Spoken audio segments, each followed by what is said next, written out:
Élise n'avait que 31 ans, mais ses yeux semblaient porter 50 ans de fatigue. Dans le petit appartement de la banlieue parisienne, le temps s'était figé.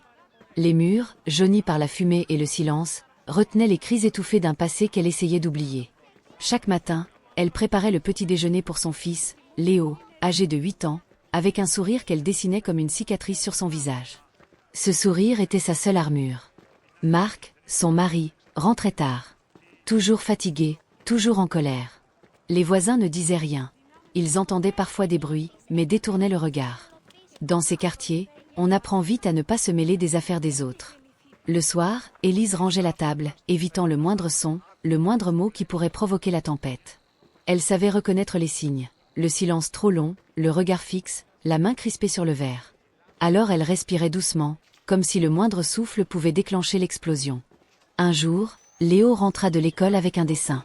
Il avait dessiné une maison, un soleil et 3 silhouettes, un homme, une femme et un enfant. Mais l'homme n'avait pas de visage. « Pourquoi il n'a pas de tête, ton papa ?» demanda Élise avec douceur. « Parce qu'il fait peur », répondit simplement Léo. Cette phrase la brisa plus que tous les coups qu'elle avait reçus. Cette nuit-là, Élise ne dormit pas.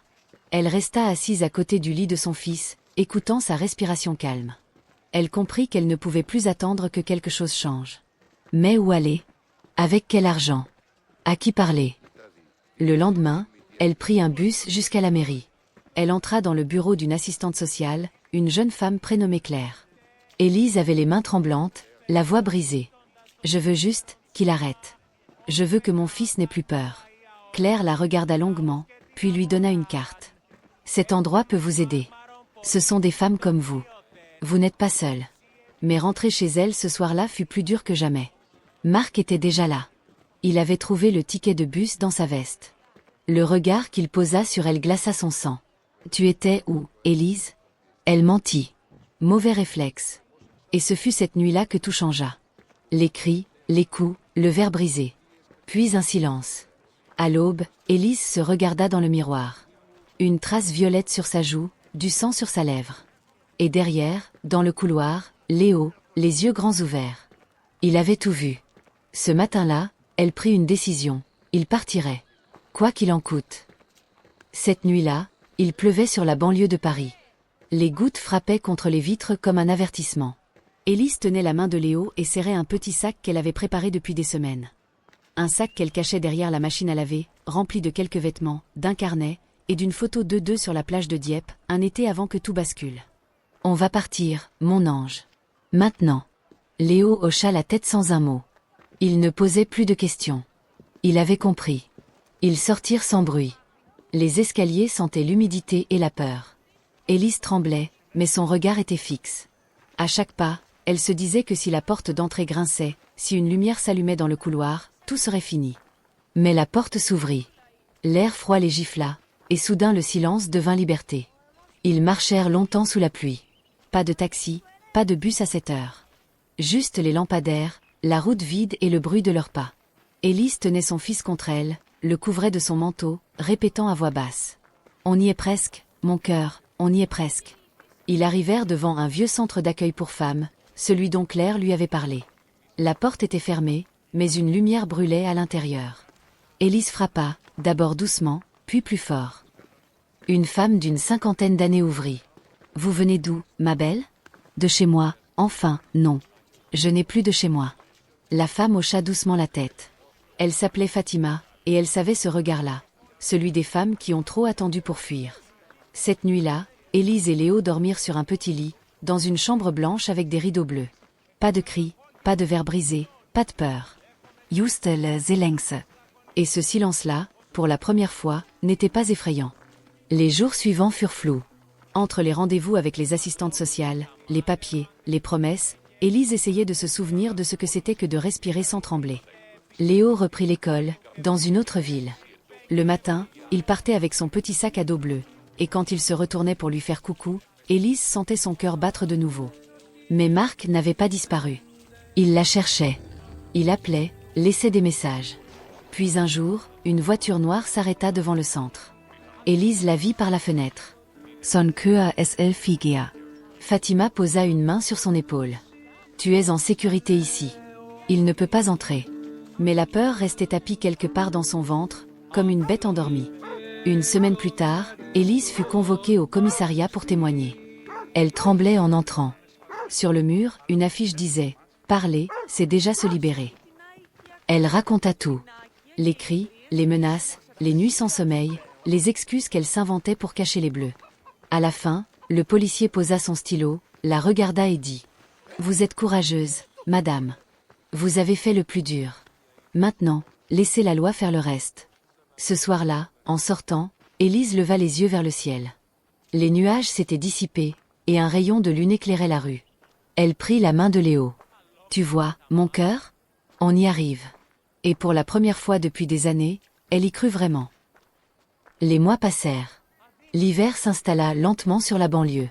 Les toits se couvrirent de givre, les vitres se remplirent de buée, et dans le petit centre d'accueil, Élise commençait enfin à sentir ce qu'elle n'avait pas connu depuis des années, la sécurité. Le matin, elle préparait le chocolat chaud de Léo, écoutait la radio, et parfois, sans s'en rendre compte, elle fredonnait. Oui, fredonnait. Fatima la voyait sourire et disait « Ça y est, ma belle. T'es où rêves ?» Mais la paix restait fragile. Un matin, Claire, la jeune assistante sociale, arriva avec une lettre à la main. « C'est une convocation du tribunal, Élise. Il y aura une audience pour la garde de Léo. Et Marc sera présent. Son cœur es Sarah. » Elle aurait voulu ne jamais plus le revoir. Mais elle savait que fuir éternellement, c'était encore lui donner le pouvoir. Alors elle prit une grande inspiration et répondit « J'irai. » Les jours précédant le procès furent longs.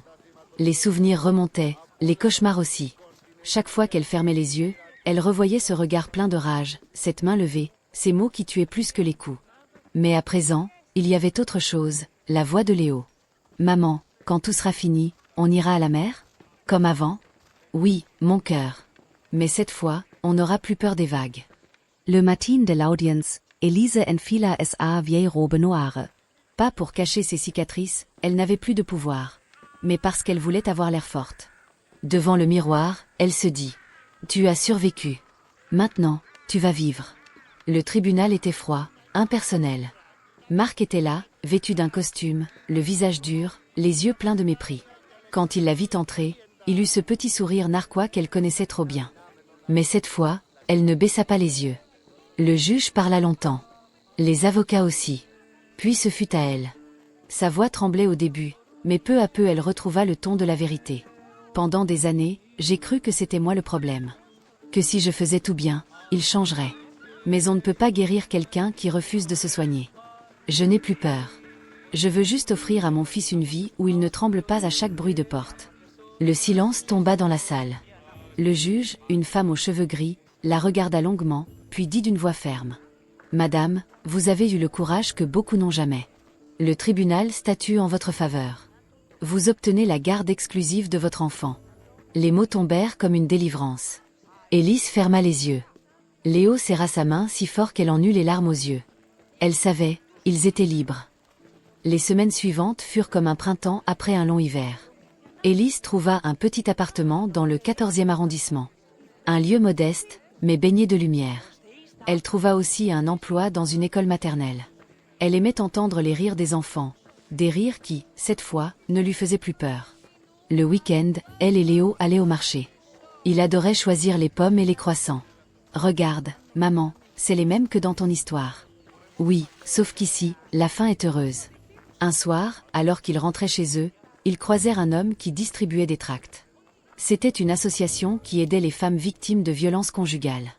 Élise prit un papier, lut quelques lignes, puis leva les yeux. « Vous cherchez des bénévoles ? » demanda-t-elle. Quelques semaines plus tard, elle rejoignit l'association. Elle parlait avec d'autres femmes, écoutait leurs histoires, leur donnait des conseils simples. Comment partir, à qui parler, où aller. Souvent, elle la regardait avec des yeux pleins de peur. Les mêmes qu'elle avait eus un jour. Alors elle leur disait « Un jour, vous respirez à nouveau. Vous penserez que c'est impossible, mais je vous promets, la lumière revient toujours. » 2 ans passèrent. Léo grandissait, riait, jouait au foot. Élise, elle, avait retrouvé quelque chose qu'elle croyait perdu, sa voix.